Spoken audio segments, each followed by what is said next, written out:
देखो बच्चों, ये क्वेश्चन बहुत बार पूछे जाते हैं। इस क्वेश्चन में हमें रेजिस्टेंस की वैल्यू दे रखी है और R1, R2, R3 ऐसे करके नॉमेनक्लेचर दे रखा है। ठीक है, तो जो व्हीटस्टोन ब्रिज में हमें इसे कन्वर्ट करना है, वहां पे हम अपने हिसाब से R1, R2, R3, R4 ऐसे नहीं लिखेंगे। ठीक है, क्वेश्चन के साथ मैच करना है। आप समझना पहले बात को, क्वेश्चन के साथ मैच करना है। ठीक है, ये जो सर्किट हमें दे रखा है ये इन रियलिटी कैसा है, व्हीटस्टोन ब्रिज है, तो हमें इसे कन्वर्ट करना है, व्हीटस्टोन ब्रिज में कन्वर्ट करना है। ठीक है, तो बहुत आसान होता है व्हीटस्टोन ब्रिज में कन्वर्ट करना। तो देखो, पहले देखो इस पॉइंट को कंसीडर करो। पहले इस पॉइंट को मैंने ए बोल दिया। ठीक है, ये वाला पॉइंट। अब ये वाला जो ए पॉइंट है ये दो रेजिस्टेंस से जुड़ा हुआ है।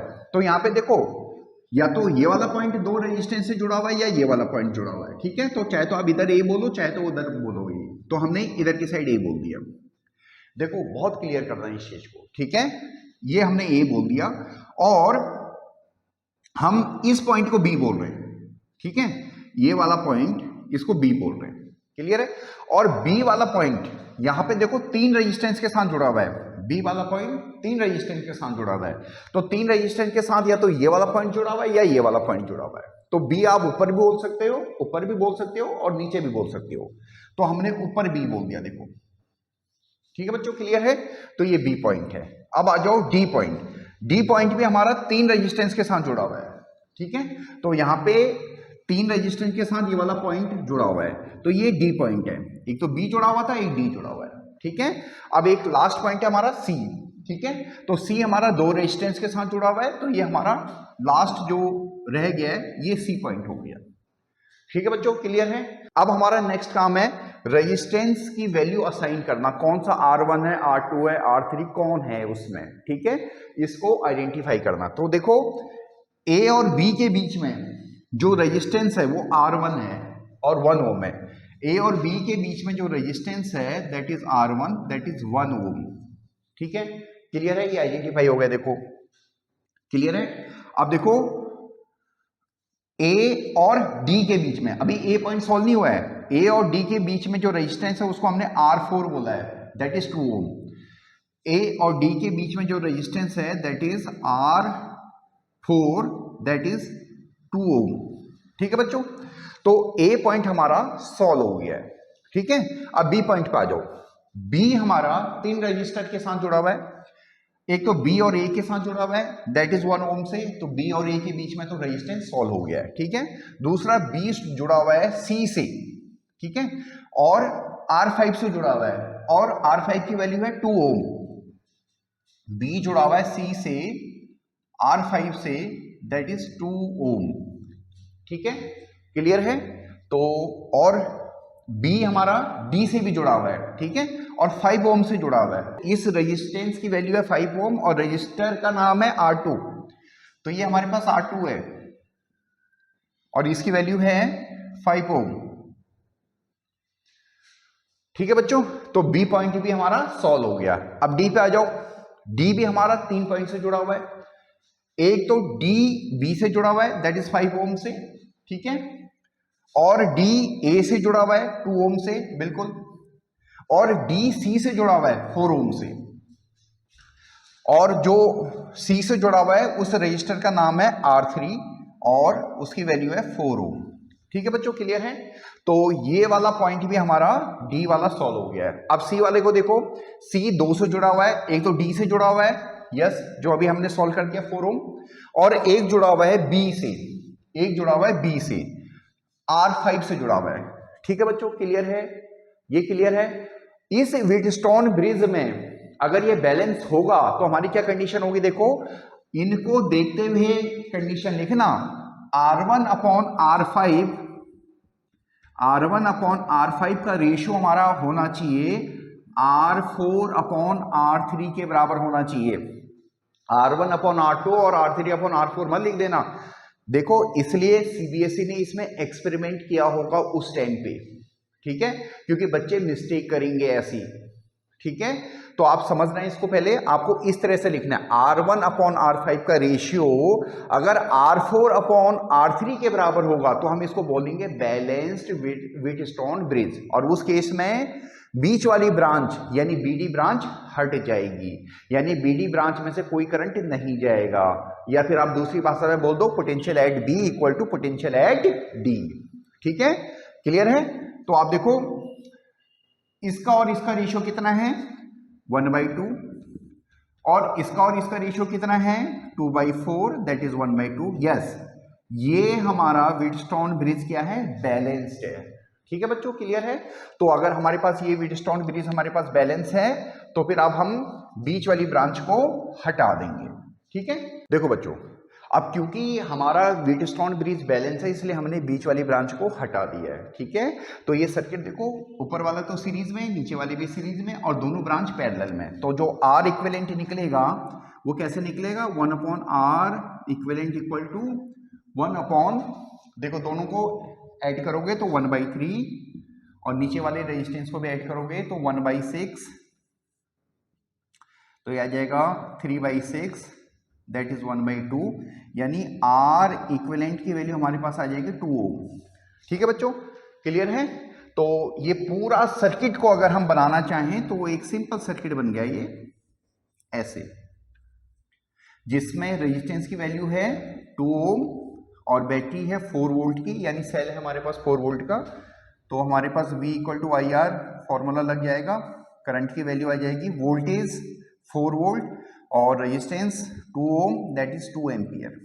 ठीक है, तो जो करंट की वैल्यू आएगी सर्किट में दैट इज 2 एम्पियर। ठीक है बच्चों, क्लियर है? तो होप सो आपको समझ में आया होगा। अगर कोई प्रॉब्लम हो तो आप कमेंट कर सकते हो। ठीक है, थैंक यू।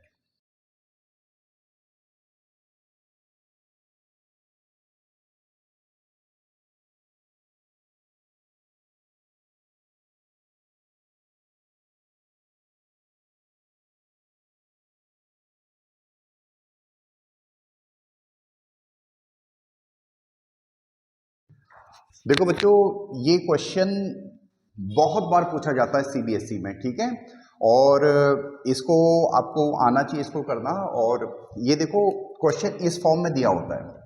ठीक है, आपको इस क्वेश्चन को कन्वर्ट करना होता है इस फॉर्म में। ठीक है, ये एक व्हीटस्टोन ब्रिज है। ठीक है, पहले तो आपको पता होना चाहिए कि ये व्हीटस्टोन ब्रिज कैसे है। पहले तो आपको इस फॉर्म को इस फॉर्म में कन्वर्ट करना सिखाऊंगा। ठीक है, फिर हमें ये मालूम है कि अगर हमारा व्हीटस्टोन ब्रिज बैलेंस है, ठीक है, बैलेंस का मतलब क्या होता है कि इस ब्रांच में से कोई करंट नहीं जाएगा। ये इस ब्रांच में से, अभी नेमिंग अभी करेंगे, इस ब्रांच में से कोई भी करंट नहीं जाएगा, यानी बीच वाले में से नहीं जाएगा। तो उस केस में हमारी कंडीशन ये आ जाती है R1/R2 इक्वल टू R3/R4। ठीक है, क्लियर है? कई जगह R1/R3 इक्वल टू दिया होता है R2/R4। ये सिंपल इंटरचेंज करके आप इस कंडीशन को बता सकते हो। ठीक है, या निकाल सकते हो। ठीक है बच्चों, क्लियर है? तो अगर हमारा व्हीटस्टोन ब्रिज बैलेंस है तो हमारे पास ये कंडीशन होगी और हमारी बीच वाली ब्रांच ओमिट हो जाएगी।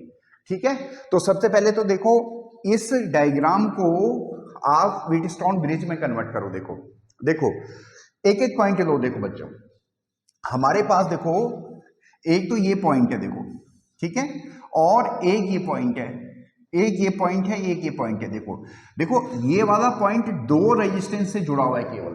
ठीक है, यहां पे भी देखो ढूंढो, ये वाला ए वाला पॉइंट 2 रेजिस्टेंस से जुड़ा हुआ है और डी वाला पॉइंट 2 रेजिस्टेंस से जुड़ा हुआ है। ठीक है, तो हम इस वाले पॉइंट को ए बोल देते हैं, इस वाले पॉइंट को ए बोल देते हैं। ठीक है, देखो बहुत क्लियर होना चाहिए आपको। दूसरा, इधर देखो डी वाला पॉइंट 2 रेजिस्टेंस से जुड़ा हुआ है, इससे 20 ओम और 10 ओम। ठीक है, तो ये वाला पॉइंट अगला हमारा डी वाला पॉइंट हो जाएगा, ये 2 रेजिस्टेंस से जुड़ा हुआ है। बाकी हमारे पास बी वाला पॉइंट 3 रेजिस्टेंस से जुड़ा हुआ है और सी वाला पॉइंट भी 3 रेजिस्टेंस से जुड़ा हुआ है। ठीक है बच्चों, अब देखो इसको समझो।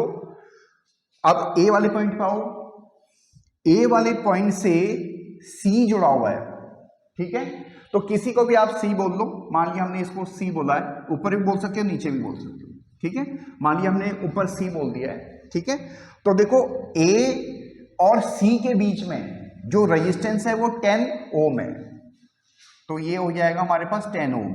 ए और सी के बीच में जो रेजिस्टेंस है वो 10 ओम है। ठीक है, और ए और बी के बीच में जो रेजिस्टेंस है वो है 5 ओम। तो हमने बी इस पॉइंट को बोल दिया है, ठीक है। तो ए और बी के बीच में जो रेजिस्टेंस है दैट इज 5 ओम, ये 5 ओम हो गया देखो, ठीक है। तो ए पॉइंट हमारा सॉल्व हो गया, ठीक है बच्चों, क्लियर है। अब आ जाओ बी पॉइंट पे, देखो, ठीक है। देखो बी और ए के बीच में जो रेजिस्टेंस है दैट इज 5 ओम, ये हमने कर दिया है। बी और सी के बीच में जो रेजिस्टेंस है, बी और सी के बीच में दैट इज 10 ओम, ठीक है। तो बी और सी के बीच में जो रेजिस्टेंस है दैट इज 10 ओम, ये 10 ओम हो जाएगा। ये बीच वाली ब्रांच में जो रेजिस्टेंस है दैट इज 10 ओम, ठीक है। और बी और डी के बीच में जो रेजिस्टेंस है वो भी 10 ओम है, यानी बी और डी के बीच में जो रेजिस्टेंस है दैट इज ऑल्सो ए 10 ओम, ठीक है बच्चों, क्लियर है। तो बी पॉइंट भी हमारा सॉल्व हो गया है, ठीक है। अब आ जाओ सी पॉइंट पे। सी पॉइंट पे हमारा 3 से जुड़ा हुआ है, देखो सी और बी, सी और बी दैट इज 10 ओम, ठीक है, ये हो चुका है। सी और डी दैट इज 20 ओम, ये हमारा 20 ओम से जुड़ा हुआ है, ठीक है। सी और डी के बीच में जो रेजिस्टेंस है दैट इज 20 ओम, ठीक है। और सी और ए, सी और ए कितना है हमारे पास 10 ओम, ठीक है, ये हमने पहले ही कर दिया, ठीक है बच्चों, क्लियर है। अब डी पॉइंट पे आ जाओ, देखो डी और सी जुड़ा हुआ है, देखो ये 20 से, ये हमने कर दिया।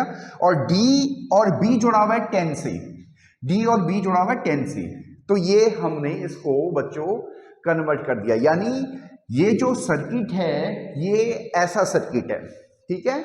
चाहे आप जैसा मर्जी कहो कि ये सर्किट ऐसा है या ये सर्किट ऐसा है, ठीक है। थ्योरी में हम इस सर्किट को पढ़ते हैं, तो बेस्ट रहता हम इस सर्किट को देख के क्वेश्चन सॉल्व करें, ठीक है। तो ये जो क्वेश्चन हमें दे रखा था इसको हमने कन्वर्ट कर दिया इसमें, एक व्हीटस्टोन ब्रिज में, ठीक है बच्चों। अब जो हमारी नेक्स्ट रिक्वायरमेंट है वो ये है, क्या ये व्हीटस्टोन ब्रिज बैलेंस है या नहीं है, ठीक है। तो उसके लिए हम क्या करेंगे, देखो R1/R2 का रेशियो देखो, यहां पे देखो 10/20 इक्वल टू R3/R4, 5/10 है या नहीं है, बिल्कुल है, दैट इज 1/2 के बराबर है, ठीक है। इसका मतलब ये व्हीटस्टोन ब्रिज क्या है, बैलेंस है, ठीक है बच्चों। बैलेंस होने का मतलब क्या है, बैलेंस होने का मतलब है कि ये बीच वाला रेजिस्टेंस हट जाएगा, ठीक है। तो बीच वाले रेजिस्टेंस को हम सेफली रिमूव कर सकते हैं, तो इस वाले को हमने रिमूव कर दिया, ठीक है बच्चों, ठीक है। तो अब ये सिंपल बन गया सर्किट, ठीक है। तो आप देखो ए और डी के बीच में जो रेजिस्टेंस है वो सीरीज में हो जाएगा 10 + 20 यानी 30 ओम, ठीक है। यहां पे बना देता हूं, ये पॉइंट ए बोल लो, ये पॉइंट डी बोल लो। तो एक ऊपर वाली ब्रांच में जो रेजिस्टेंस है दैट इज 30 ओम, और जो नीचे वाली ब्रांच में जो रेजिस्टेंस है वो भी ऐड हो जाएगा 5 + 10 यानी 15 ओम, और ये एक 5 वोल्ट की बैटरी से जुड़ा हुआ है, ठीक है, क्लियर है। अब देखो ये दोनों रेजिस्टेंस किस में है, पैरेलल में है, तो हम इक्विवेलेंट रेजिस्टेंस निकाल सकते हैं। R equivalent equal to 1/15 + 1/30 that is 3/30 that is 1/10, यानी जो हमारे पास R इक्विवेलेंट आया बच्चों दैट इज 10 ओम आया, ठीक है, क्लियर है। तो जो ये हमारे पास सर्किट है ये हमारा एक सिंपल बन जाएगा, ये सारा जो नेटवर्क रेजिस्टेंस है ये सब रिप्लेस कर देंगे हम एक 10 ओम से रिप्लेस कर देंगे, ठीक है। तो देखो इसको करता हूँ यहाँ पे, देखो इसी सर्किट को हम ऐसे बना रहे हैं, देखो एक सिंगल रेजिस्टेंस से हमने रिप्लेस कर दिया और उस रेजिस्टेंस की वैल्यू है 10 ओम और ये 5 वोल्ट की बैटरी लगी है, ठीक है। तो इसमें तो हमारा सिंपल ओम्स लॉ लग जाएगा हमारे पास, V = IR, वोल्टेज डिफरेंस है 5, करंट की वैल्यू निकालनी है, रेजिस्टेंस की वैल्यू 10, यानी करंट की वैल्यू आ जाएगी 5/10 दैट इज 0.5 एम्पियर, ठीक है। तो जो हमारे पास करंट आएगा इस सर्किट में दैट इज यहाँ पे, ठीक है, यहाँ पे जो करंट आएगा दैट इज 0.5 एम्पियर, ठीक है बच्चों, क्लियर है। तो होप सो आपको समझ में आया होगा, अगर कोई प्रॉब्लम हो तो आप कमेंट कर सकते हो, ठीक है, थैंक यू।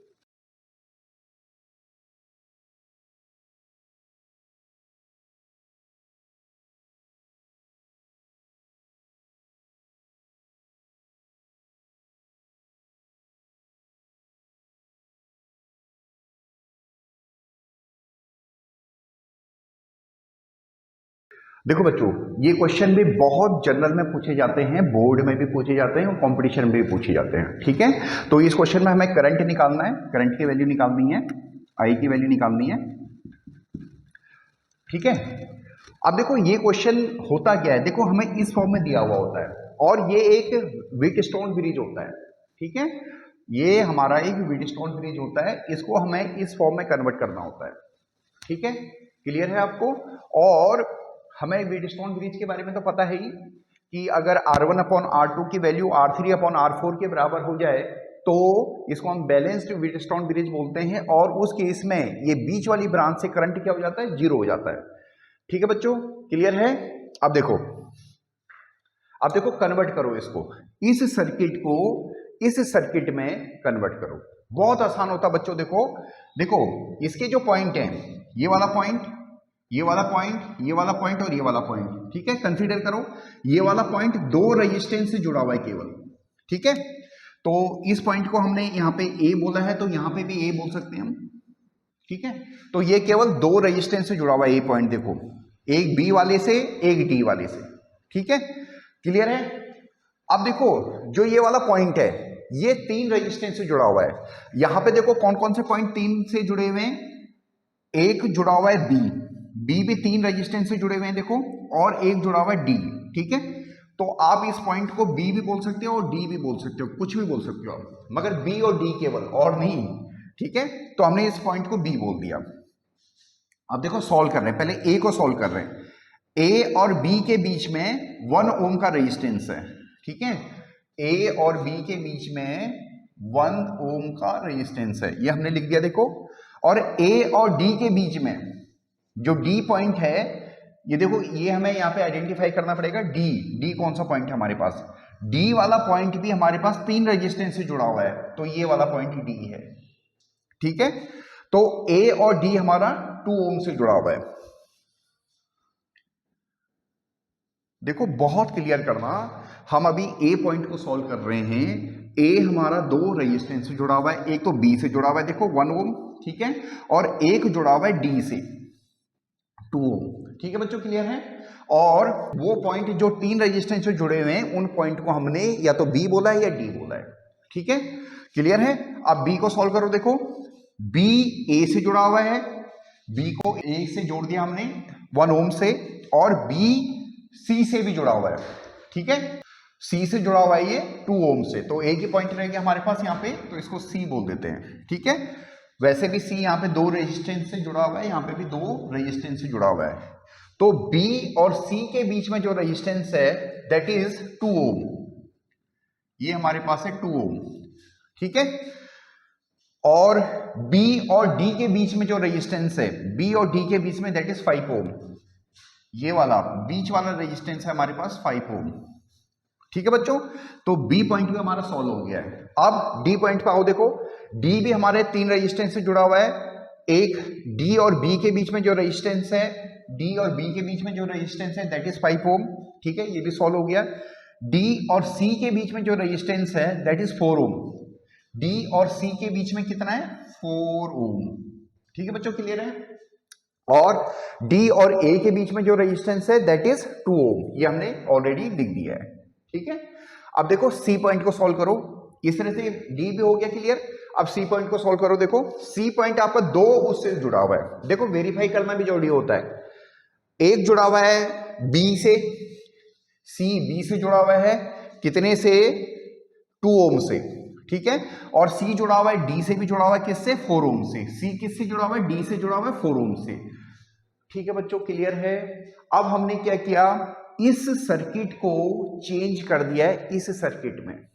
ठीक है, अब देखो चेक करो क्या ये सर्किट बैलेंस्ड है, ये व्हीटस्टोन ब्रिज तो है, तो क्या ये बैलेंस्ड है, तो देखो इसका और इसका रेशियो 1/2 और इसका और इसका रेशियो 2/4 यानी 1/2। यस, बिल्कुल बैलेंस है। ठीक है, अगर ये बैलेंस है तो फिर बीच वाली ब्रांच हमारी हट जाएगी। ठीक है, तो ये एक सिंपल सर्किट बन जाएगा। देखो ये पॉइंट को हम ए बोल देते हैं, देखो अब ये सिंपल बन गया, एक रेजिस्टेंस ये है और इस पॉइंट को बी बोल लो और एक रेजिस्टेंस हमारे पास ये C का आ जाएगा, ठीक है।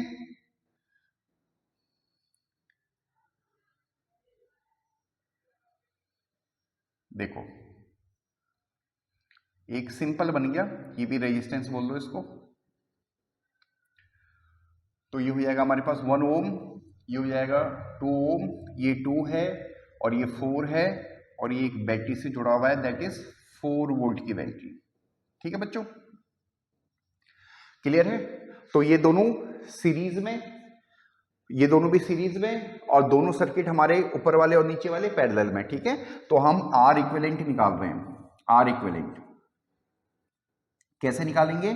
1 upon R equivalent equal to ऊपर वाली ब्रांच का रेजिस्टेंस 3 ओम, तो 1/3 कर दिया, नीचे वाले का 1/6 यानी 6 है तो 1/6 कर दिया, तो ये हो जाएगा बच्चों 3/6 दैट इज 1/2 और यहां से हमारे पास आर इक्विवेलेंट की वैल्यू आ गई है 2 ओम, ठीक है, क्लियर है। तो जो ये सर्किट इतना कॉम्प्लिकेटेड हमें दिख रहा था, तो ये सर्किट हमारा एक सिंपल हो गया, यहां पे बना देता हूं, देखो एक सिंपल बन गया। इस सर्किट में 4 वोल्ट की बैटरी है और 2 ओम का रेजिस्टेंस है, ठीक है। तो हम ओम्स लॉ से V = IR से करंट की वैल्यू निकाल सकते हैं। वोल्टेज कितनी है? 4, करंट की वैल्यू निकालनी है और रेजिस्टेंस हमारा कितना आया था? 2 ओम, ठीक है। तो करंट की वैल्यू आ जाएगी 4/2 दैट इज 2 एम्पियर, ठीक है बच्चों, क्लियर है। तो इस सर्किट में जो करंट आया वो आया हमारे पास 2 एम्पियर, ठीक है। तो जो मेन वर्क था इस सर्किट में वो ये था कि हमें इस सर्किट को इस फॉर्म में, जिस फॉर्म में हमें उसे लिटरेचर में पढ़ाया गया है उस फॉर्म में कन्वर्ट करना होता है, ठीक है, क्लियर है। तो होप सो आपको समझ में आया होगा। अगर कोई प्रॉब्लम हो तो आप कमेंट कर सकते हो। Thank you.